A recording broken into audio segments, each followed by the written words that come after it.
If it's Friday, delegation-driven decisions. President Trump opens the door to decrease tariffs and increase taxes, upping the pressure on his cabinet and Congress to make some consequential calls. Plus, Pope Leo XIV celebrates his first Mass as pontiff and offers new signals on what kind of leader he will be for the church and Catholics around the globe. And a second major air scare rattles Newark Airport. A veteran controller telling NBC News it's like, quote, driving your car knowing the brakes will go out anytime, putting passengers on edge as the Trump administration vows to overhaul the nation's air traffic control systems.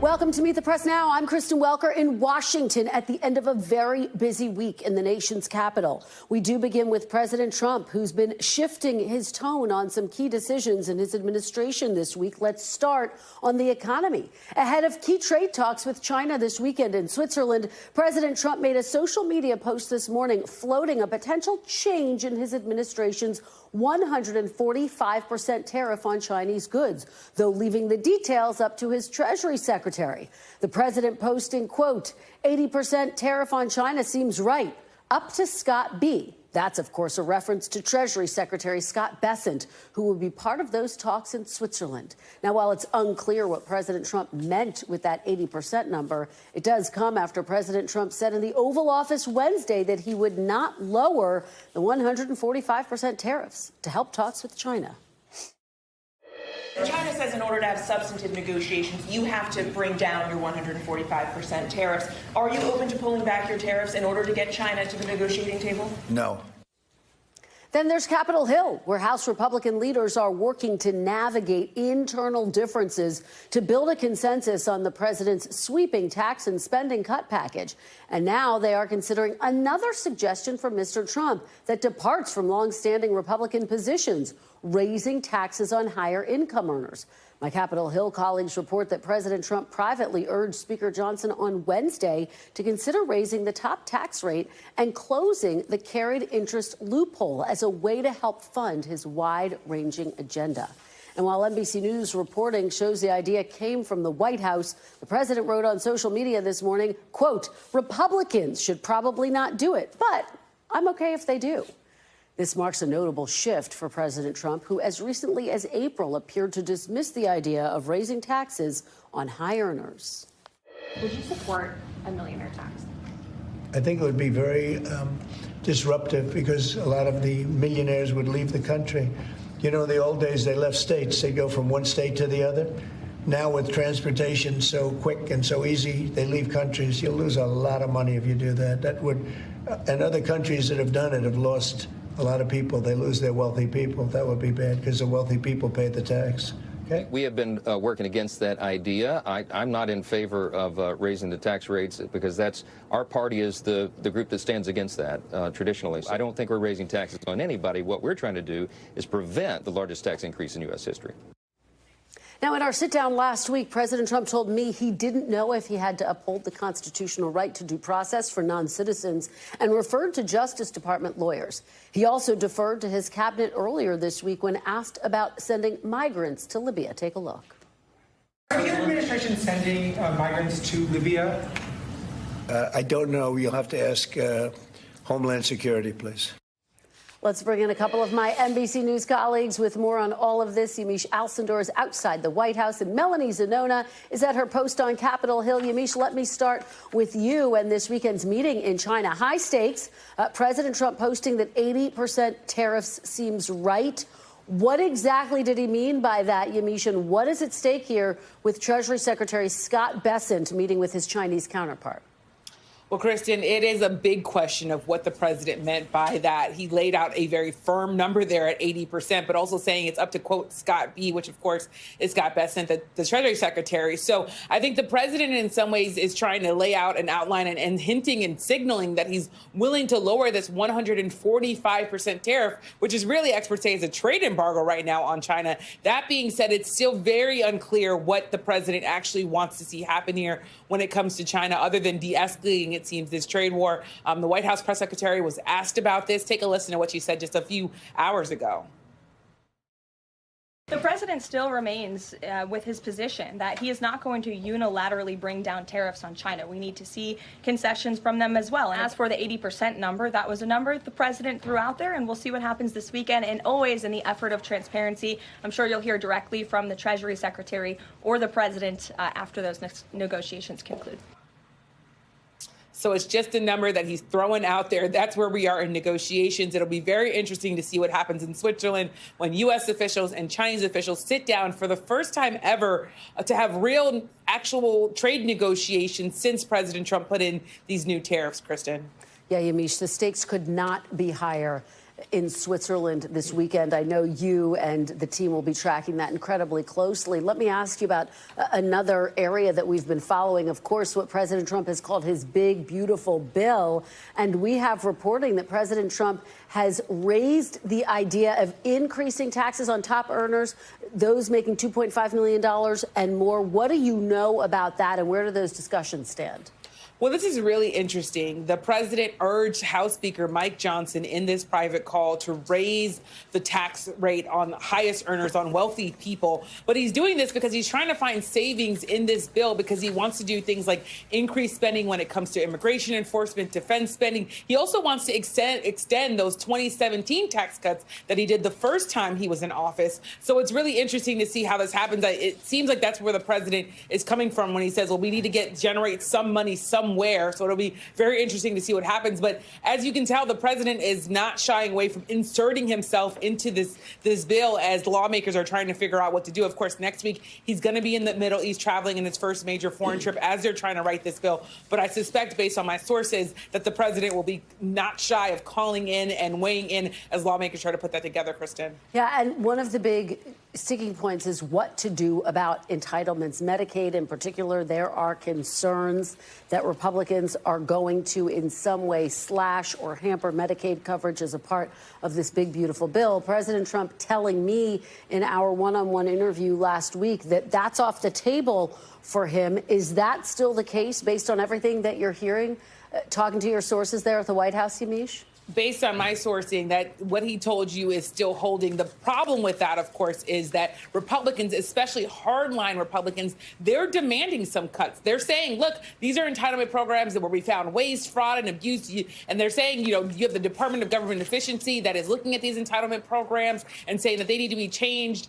They need to be cut down. But the president is in some ways trying to stick to that promise that he made to the American people, frankly, people that rely on Social Security, rely on Medicare, rely on Medicaid. He doesn't want the president to take those things away from people. But it's going to be, I think, a really, really hard negotiation to actually see that happen in writing, Kristen. Yeah, I think you're absolutely right about that. All right, Yamiche Halsendorf, thank you so much. Starting us off from the White House, Mel, let me head over to you on Capitol Hill. Let's start off by talking about the possibility of increasing taxes on the highest earners. It's really fascinating because President Trump tweeted about how politically perilous it is. And after your reporting, quite frankly, the team's reporting that he had suggested that, he came out with this post on social media today, basically saying Republicans can do it. It's up to them. They probably shouldn't. And it was a little bit of trying to have it both ways. What's the very latest you're hearing?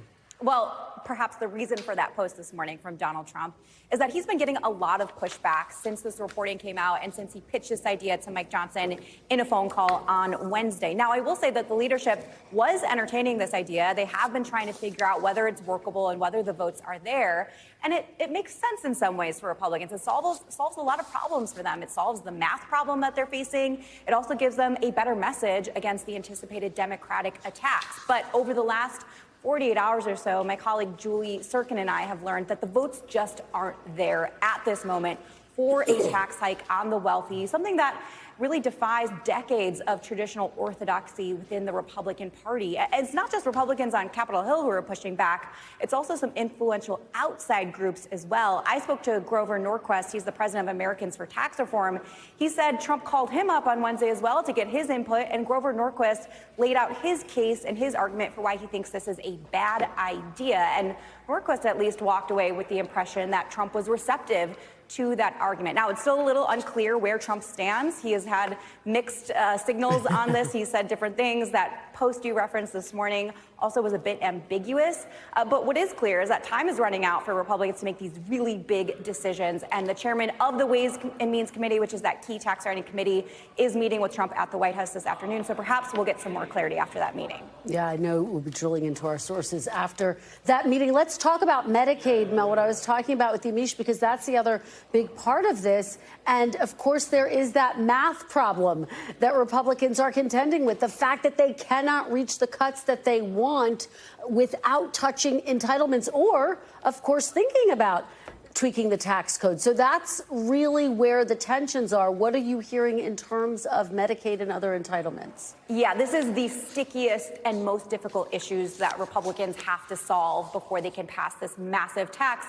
and immigration bill, which they're hoping to do by Memorial Day. Now, Republicans have really been all over on the map when it comes to Medicaid, ruling things in, ruling things out. But it is pretty clear that moderate Republicans have rejected some of the steepest cuts to Medicaid, such as changing the federal match rate for states that have expanded Medicaid in their states under the Affordable Care Act. What seems to be something that is still under consideration is whether they're going to institute something called per capita caps, or putting a cap on the amount of federal spending that the government is willing to spend for these expansion states. But at this point, everything is still a live ball. They have not made any final decisions.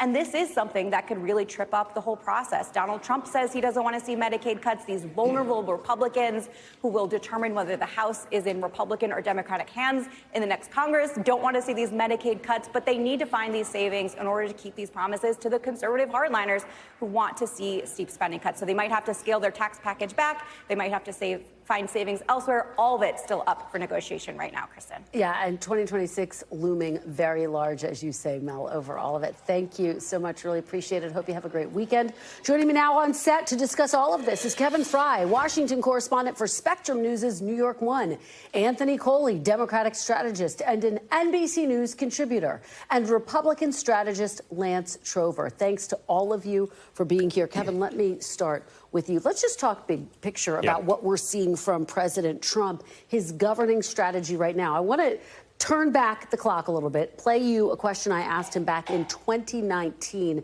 and compare that to kind of what we're seeing right now. Take a look. Does the buck stop with you over this shutdown? The buck stops with everybody. But you're they the could president. solve this problem in literally 15 minutes. The buck stops with everybody. It's a notable exchange because what we're seeing right now is President Trump increasingly say, look, this is up to Scott B. It's up to my Treasury Secretary. He gets asked a question on Libya. He says, you have to ask DHS. I ask him a question about the Constitution. He says, talk to my lawyers. We're seeing that type of a strategy, I think, play out to some extent. Well, and another component of this ongoing debate on Capitol Hill is the state and local tax deduction, SALT. And this is another area where he's kind of played the same game. They had these conversations before he even entered office. All these House Republicans from these bluer states, New York, New Jersey, California, and so forth, went down to speak with him. And they came out of that saying, basically, yes, he supports raising the cap on the state and local tax deduction, which helps people making hundreds of thousands of dollars. It's usually the upper income folk. But he didn't give us a definitive number. It's up to you all to figure it out. And this creates kind of this chaos on Capitol Hill, where, as we know, they need someone to basically tell them this is what it's going to be, and thus the conversation and debate kind of continues to fester. Yeah, Lance, what do you make of that? What do you make of how President Trump is approaching, as Kevin is noting, these negotiations and this moment where we are seeing him say, look, you have to ask my Treasury Secretary, you have to ask my DHS Secretary? Look, I think he's a business guy, he's a deal maker, and I don't think he does set the tone, and he has set the tone. He just wants to get this done, and he wants to get a bill done, and my guess is they will get a bill done on this. That's what it's all about for him. He just wants to get it done, and I think whenever it comes down to, he's going to say, fine. And if Mike Johnson comes in and says this is the best deal we got, he's going to go all in and get the votes to put it Once they have a deal, you think he will be all on board with it. Anthony, what, if any, role can Democrats play here, particularly when you have President Trump opening the door to increasing taxes on the highest income earners? That, to some extent, runs the risk for Democrats, I would imagine, of taking a little bit of wind out of the sails of that argument that taxes are going down for the highest income earners. So sometimes the best move is no move at all. Sometimes you just want to sit back and let the young eat let the old eat the young. Is that the same? Yeah. We know what you mean. So here's my point. House Republicans have been down this road before. I think back to 2018. We faced a similar political dynamic where we are now. Republicans control the House, the Senate, and they have the White House. And in that midterm election, Democrats they netted 40 seats. And so whenever Donald Trump is on the ballot, to his credit, he does well. Yeah. And people on the ballot with him do well. But when he is not on the ballot like he was in 2018, that makes House Republicans very nervous. And I think that's what we are seeing. I will add, you have seen House Democrats start to try to needle them a little more explicitly with actions on Capitol Hill, from trying to force them to sign on to basically a resolution, for example, protecting Medicaid, which is what some of these moderate Republicans say they need to do in some capacity. Right. If they were smart, if the Trump team were thinking strategically here, they would raise taxes on the ultra wealthy. They would protect taxes on tips. Right. They would, that inoculates, that takes away a talking point from Democrats. Yeah, I mean, Lance, I'm just fascinated about where this is going to land, because in that post from President Trump, he references George H.W. Bush, who said, "Read my lips, I will not increase taxes." He references that moment. He says, "I'm not going to be that president, so it's up to Republicans." I mean, where do you, and here's the post right now, where do you think this lands? Because it is a way to potentially pay for his priorities. And yet, on the other hand, he's making the point that for Republican orthodoxy, it's incredibly fraught. Yeah, I think this was, can I call it a floater? And float the idea out there and see what the reaction is from over here on the Hill. I think that's kind of what we saw today. Again, I goes back to, I think he wants a bill and he wants to get it over the line. And we're going to have a million of these stories over the course of the next several weeks. I think that's right. But here's what I say over and over again, and I always give credit to Mike Johnson. I think he's the most underestimated person in this town. He gets a lot of heat from the media, and I think it's unfair. But when it comes to crunch time, like he did with the budget a couple months ago, he always puts it over the line. So I think, and he allows his members to talk and say what they like and what they don't like. This is all part of his process. They will get it done. Republicans cannot fail on this. That's Republicans cannot. I mean, Kevin, it is kind of remarkable. He does get things over the line. He gets counted out. Everyone says it's impossible. He can't do it. Of course, with a big assist over and over again from President Trump. They're saying they want to get this done through the House by Memorial Day and to the president's desk by July 4th. Is that realistic? What are your sources telling you? Good luck with that. I would say this. One, I will add the caveat that, yes, he is an understated individual, which I think builds into this, like he's not fully in control. He has had, of course, moments, though, where he's put things on the floor and they have failed spectacularly because his members have basically revolted against him. Yeah. That said, they've already punted some of these hearings that were floated as being scheduled in recent weeks, and now they've been pushed to this week. There is still ongoing feuding, particularly when it comes to the Energy and Commerce Committee, about how they're going to land on some of these key components of this bill. And so until you see that coalescing, this idea of getting something done by Memorial Day, yes, jet fumes always feed a desire to leave town, but it's going to be complicated. It is going to be complicated as we watch this play out. We are hearing from former President Biden, Anthony, for the first time since, of course, President Trump took the White House and he left office. He decided to talk to the BBC and The View, and he basically still insists he thinks he could have beat President Trump. What do you make of what we are hearing from President Biden? And is it helping Democrats who are, quite frankly, trying to revive the party in this moment? No, it is not helping Democrats at all.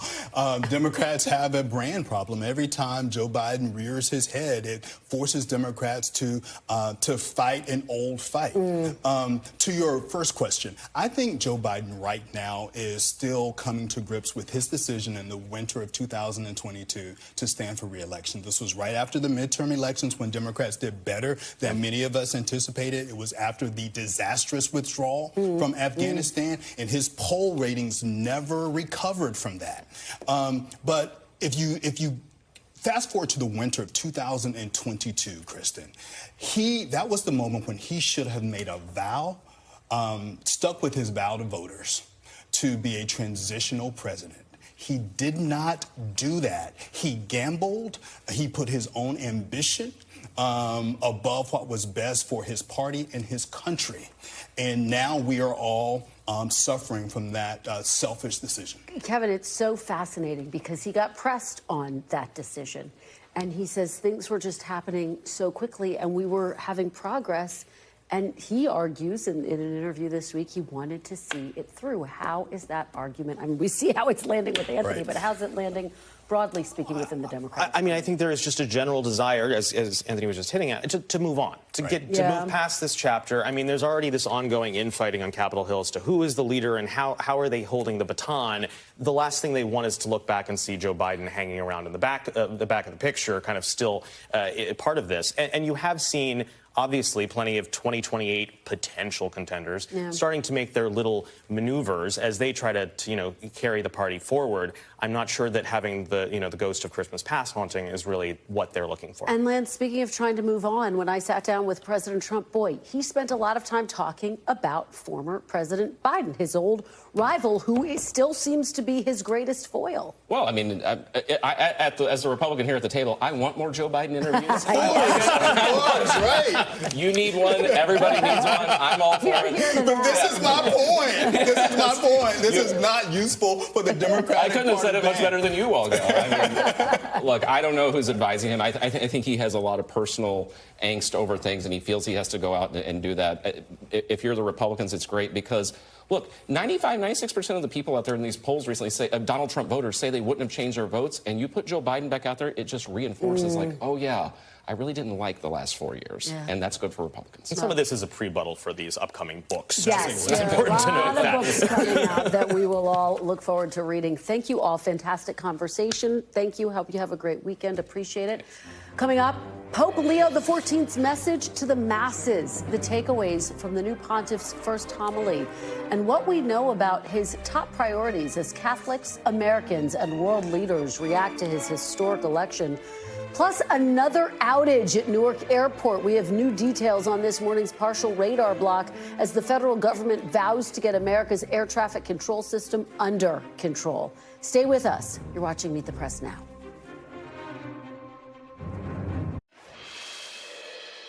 You have called me to carry that cross and to be blessed with that mission. And I know I can rely on each and every one of you to walk with me. Welcome back. Today, Pope Leo XIV, the first American pope, delivered his inaugural homily from the Sistine Chapel. The new leader of the world's 1.4 billion Catholics began his remarks in English before switching to Italian, vowing to serve as a voice for the voiceless and acknowledging the challenges that lie ahead. After yesterday's stunning election, the Vatican shared this video of the moment the cardinals broke the silence of the conclave just after Pope Leo was chosen.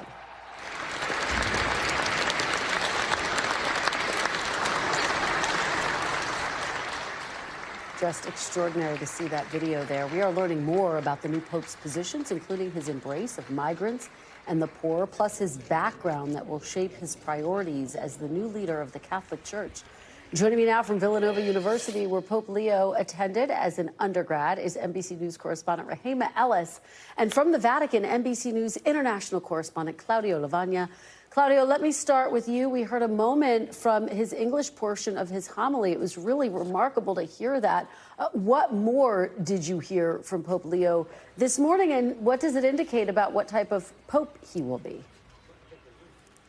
Hey, Kristen. Well, one part of that homily that proceeded in Italian kind of struck me, and I'll just read a part of it to you now. It says that there are too many situations in which Jesus is seen, is reduced to a kind of charismatic leader or Superman, and is called for the church to show humility, but making itself small. Basically, it's calling for a humble church, very much in the footsteps of Pope Francis, and also very much fits the background of Leo XIV, because while he was a bishop in the north of Peru, he was caring for the rights of workers, for the vulnerable, and for the poor. So this is that's one of the reasons why he called himself Leo the 14th, because Leo the 13th was a champion for social justice and rights for the workers, Kristen. And Claudio, we've heard from U.S. Cardinals earlier today, their reaction, those who knew him. What did they share about his character? It was a very light-hearted press conference here earlier in the day by the U.S. Cardinals. They were joking, or perhaps they were not joking, about the fact that they were glad that the conclave was over in less than 24 hours because they said the food in the Vatican was so bad. But in the end, they also said that they never thought in their life that in their lifetime to see an American pope, and certainly they were not alone. Neither did we. But they also, of course, jokes aside, talked about, seriousness about the personality, the character of Leo the 14th. And let's just take a listen to what the Cardinal Archbishop of Newark, Tobin, said about him. Take a listen. I don't think he's one that likes to pick fights with people. But he is not one to back down if the cause is just. He really is a listener. And then he acts once he's heard. So he has a lot of courage. So he's saying that Pope Francis, that what they're looking for is not a photocopy of Pope Francis, but someone who will walk into the footsteps of Pope Francis. Kristen. Claudio Lavagna, thank you for bringing all of that to us from an historic week at the Vatican. We really appreciate it. Rahima, let me turn to you. You are at the Pope's alma mater right outside of Villanova. I can only begin to imagine what people there are saying, because there seems to be jubilation, quite frankly, all across this country, but particularly in the places where they personally felt touched by this new pope. Talk about what you're hearing and seeing from people. Christian, if you will, it was kind of a holy moly moment for people here at Villanova. These 10,000 students on this university campus, this is finals week. So yesterday, Thursday, today, Friday, for many of them, they're wrapping it up, and they were overjoyed about that. But they're over the moon about the fact that one of their own, someone who walked in the corridors and along the grass here at this university, is now the highest ranking member and leading the Church of Catholics, of 1.4 billion Catholics around the world. As one student, a freshman just ending his first year, said to me that it was just so great, he said, to hear the news and to know that he is in now the company of someone who wields such reverence, if you will. And it said to this young student, he said, I feel that it means that I can be great as well. So that's what you're hearing here, as the other folks were saying, that when the news came yesterday, literally the bells here at Villanova rang out with excitement, and they could not have been more jubilant about the fact that Pope Leo used to be a student here at Villanova. And Rahima, he's also the first pope from the Augustinian order. What is the significance and what are the implications of that? Well, that means that he has devoted himself to a life of service. People here are talking about the fact that he is a man who's committed himself to community, to helping the poor, as you pointed out a few moments ago, of being the voice for the voiceless. He's embraced the tenets, if you will, of this church and of his order. And again, the people here, the president of the University of Villanova is not surprised. He said that Pope Leo is a humble man. He's a man who's not boastful, but he's a man who works to make certain that things get done for people who need them, for people who are in need because they don't have the wherewithal to do it for themselves. That's the kind of pope they expect he's going to be, because that's the kind of cardinal and priest he's been. Kristen? Well, we know that they will be watching very closely along with the rest of the world. Rahima, always so wonderful to have your reporting. Thank you for joining us. We do want to shift focus now and tell you about more trouble at Newark Airport, with federal authorities reporting another communications outage overnight. The FAA says radar screens went dark just before 4 this morning. The outage lasted about 90 seconds. It's at least the second known outage in as many weeks at Newark, and it's the latest in a series of issues that has hampered travel at one of the East Coast's busiest airports. It all comes just a day after Transportation Secretary Sean Duffy laid out a plan to spend billions of dollars upgrading the nation's air traffic control system. I spoke exclusively with Secretary Duffy earlier today for an interview that will air this Sunday on Meet the Press. Here's a little bit of our conversation. I have to start with the latest out of Newark Airport, where air traffic controllers had another brief radio and radar outage. This happened early Friday morning. This is, of course, on top of losing contact with pilots multiple times since August. Mr. Secretary, what can you tell us about this latest incident, and why does this keep happening? So I'll tell you, listen, the system is old, right? This is a system that's 25 at best, sometimes 50 years old. The Congress and the country haven't paid attention to it, right? They expect it to work.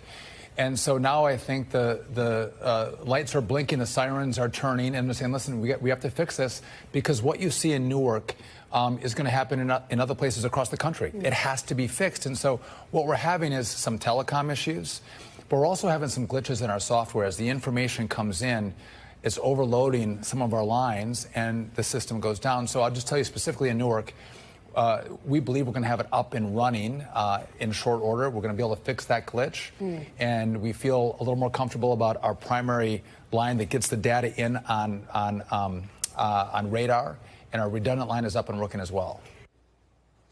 Cover a lot of ground with the Secretary. You can tune in to my full exclusive interview with Transportation Secretary Sean Duffy this Sunday, only on Meet the Press. NBC News correspondent Maya Eaglin joins me now from Newark. Maya, thank you so much for being here. So what are you learning about this latest communication outage, which has raised new alarm bells, Maya? Yeah, hi, Kristen. So the incident impacting Newark today is once again directly connected to the TRACON in Philadelphia. That is an air traffic location site that is responsible for planes taking off and landing here at Newark. In a statement, the FAA says there was a telecommunications outage that impacted communications and radar display at Philadelphia TRACON Area C, which guides aircrafts in and out of Newark Liberty International Airport airspace. The outage occurred around 3:55 a.m. on Friday, May 9th, and lasted approximately 90 seconds. Kristen, I also want to share that our NBC News senior correspondent Tom Costello spoke to a current air traffic controller who says it doesn't matter what time the radar goes out. This is a very dangerous and challenging situation for everyone. So these technical issues, along with construction, along with bad weather and understaffing, has made it a chaotic week of travel here at Newark. Today alone, a third of flights canceled. Kristen? And Maya, of course, this comes as Secretary Duffy has announced a proposal to overhaul the nation's air traffic control systems. He said it's going to cost billions of dollars. It's going to take years. What can you tell us about it? Yeah, so in this proposal, he's basically asking Congress to give all of the funding up front. He wants to replace copper wires with fiber optics. He says he's going to rebuild some of the towers that have been experiencing so much of these technical glitches. Some of these systems were created in the 1970s, 1980s, and he says it's time to update that. The challenge here is, again, going to be that funding and the permitting. He says if he doesn't have the full support of Congress, this could take potentially 10 to 15 years. If he does get those permit clearances, if he gets all that funding, he's estimating maybe it could be done in 3 to 4 years. So we'll be keeping an eye on all of it. Kristen? Absolutely. I know you will. Maya Eaglin, thank you so much for joining us. Really appreciate it. Coming up next, a 6-month legal showdown over the results of a North Carolina Supreme Court race has finally ended. I will talk to the Democrat who won that election about the unprecedented fight to overturn her victory and the fallout. Stay with us. You're watching Meet the Press now.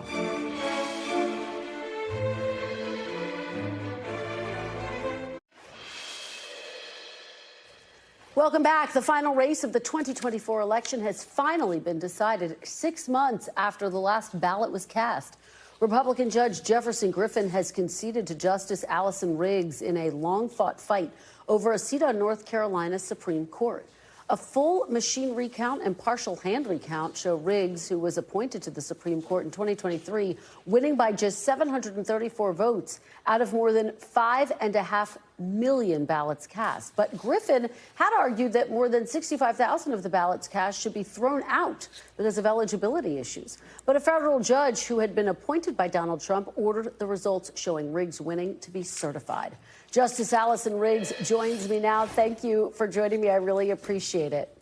Thank you for having me, Kristen. And congratulations on your win. Let me start off. Have you spoken to your opponent, Jefferson Griffin? Has he officially conceded to you since this court fight ended? I have not spoken to him, but obviously he has conceded the race publicly. And I'm really grateful that a well-reasoned, thoughtful decision from the federal court finally ended this long fight. This was a fight that put the right to vote of over 68,000 voters at issue, at risk. And it has been my position since the beginning that the federal Constitution does not allow the changing of the rules of an election afterwards to be applied retroactively. So I'm very grateful right now that those voters have been vindicated for all the support that has come my way nonstop in the last 6 months in a very challenging fight. Do you have any concerns that because this was so drawn out, that could in some ways overshadow, particularly as you start to serve your term, the work that you want to do? Well, there are sort of two things I'd say on that. One is I'm worried about the threats that we keep seeing to the normal acceptance of election results after an election happens. I feel like these attempts to undermine the will of the voters, the crescendo of this is troubling to me. And so that to me is about bigger than my seat and my role. It's about the health and well-being of our democracy across this country. So that's one thing. Second thing is I have been campaigning for the last 2.5 years on this vision of North Carolina voters share certain values. We want our judges to recognize that our state constitution protects rights and not use their role on the bench to roll back North Carolinians' rights. So over the next few years through the 2028 election, we in North Carolina, where we elect judges, we have the opportunity to elect judges who will be good judges, who will put the Constitution over party and personal political ambition and put North Carolina voters first. And so we're going to reelect Justice Anita Earls in 2026. And then control of the North Carolina Supreme Court is on the line in the 2028 election. And so I'm going to use every bit of opportunity to frame what has happened over the last 6 months for voters so they understand what's at issue going forward. Well, and you do lead me to my next question, which is that Republicans do still hold a 5-2 majority on the North Carolina Supreme Court. How do you see your role evolving as a justice who's in the minority?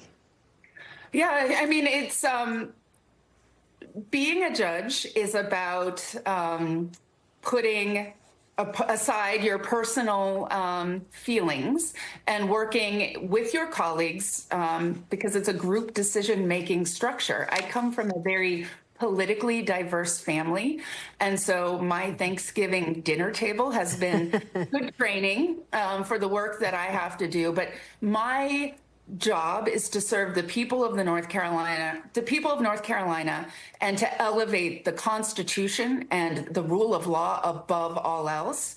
And I will work with anyone who's willing to do that. And I have a healthy sense of humor, so it'll serve me well.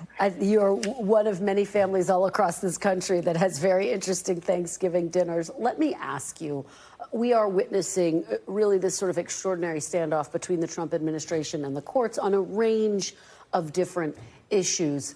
What has your reaction been to that, and what do you think the implications are, broadly speaking? Because, for example, the president says the courts cannot tell me how to conduct foreign policy. And so it does raise questions about what, if any, recourse the courts have to enforce decisions that are reached.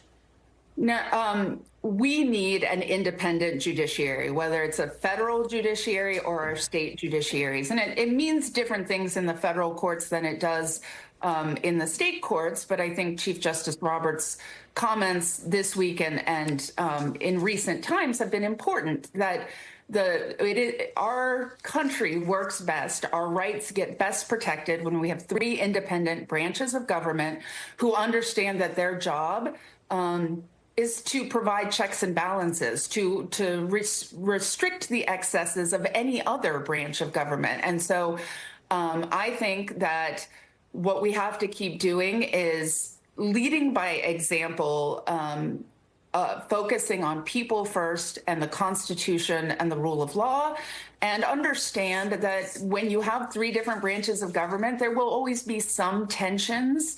But we have to both understand our roles and be willing to do our work as jurists without fear or favor, even in intimidating circumstances. All right. Justice Allison Riggs, thank you so much for joining us. We really appreciate it. Thank you, Kristen. And from the legal world is mourning some sad news from the Supreme Court, where retired Justice David Souter has died. Souter was appointed to the court by President George H.W. Bush in 1990 and was confirmed by 90-9 Senate vote. Despite being appointed by a Republican president, Souter carved a path as a moderate during his nearly 20 years on the bench, voting with liberals on issues like abortion, the death penalty, and LGBTQ rights. David Souter was 85 years old. We will be right back.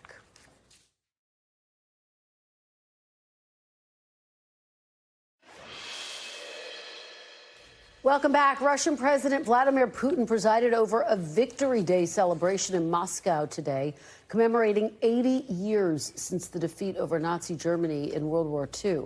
Russian troops and tanks marched through the Red Square as the country's military looked to project strength amid its ongoing war in Ukraine, as the West looks to isolate Putin on the world stage. It was notable that several world leaders did attend the celebrations, including the leaders of China, Venezuela, Egypt, Brazil, and the Palestinian Authority. It comes as the Trump administration is still trying to broker a peace deal between Russia and Ukraine. In a post on social media, President Trump called on the two sides to agree to an unconditional 30-day ceasefire, and he threatened sanctions. Joining me now is NBC News Chief International Correspondent Keir Simmons in Moscow. Keir, thanks so much for joining me. So we talked about all the world leaders who were there.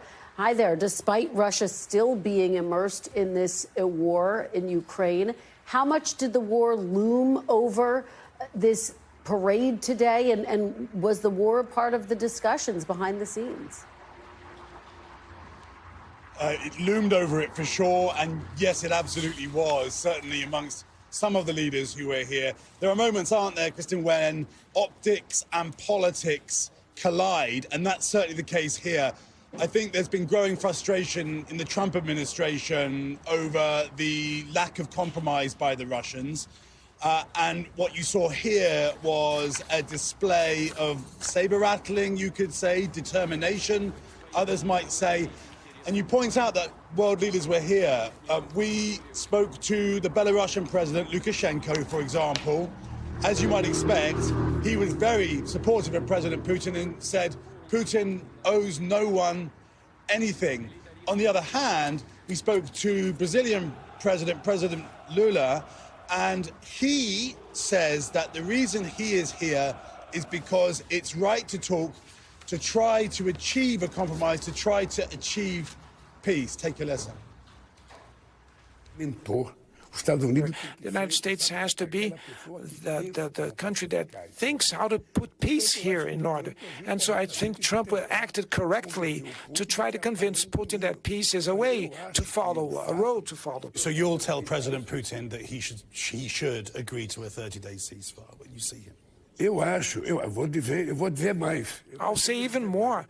I intend to say more to President Putin. I think it's important for us to find a way out for peace, for a definite peace. So, Kristen, it just is that classic question, isn't it? Do you achieve peace through diplomacy or through strength? There will be critics who will say there are so many other leaders who've tried to do this, going back to President Macron, for example, of France, and haven't been able to do it. And now we'll be saying the Trump administration is struggling to get Russia to the table. Well, it's such an important interview that you did, Keir. Thank you for bringing us part of it. Let me ask you about President Xi. Obviously, there will be a lot of focus on the fact that Xi was there and this alliance that makes the United States very uncomfortable between Moscow and Beijing. Yeah, I mean, President Xi sat right next to President Putin as they watched the military parade go by. And just keep in mind what they were watching. I mean, they were watching Russian soldiers who've been on the front line. They were watching Chinese soldiers, PLA soldiers, too, there in Red Square. There were drones for the first time rumbling by as well as tanks. So the message was clear. President Xi saying this is a friendship of steel just a day before the negotiations began over tariffs with President Trump's team in Europe. The message from China is Russia and China is united. You can't separate us. Yeah, it's a powerful and fraught backdrop against which those urgent talks over the president's trade war will get underway this weekend. Keir Simmons, thank you so much for joining us. We really appreciate it. Still to come, a barrage of drone strikes on Port Sudan rattles aid operations as Sudan's years-long civil war drags on. I'll talk to a humanitarian aid organizer about the complicated effort to bring relief to the civilians who desperately need it. You're watching Meet the Press now.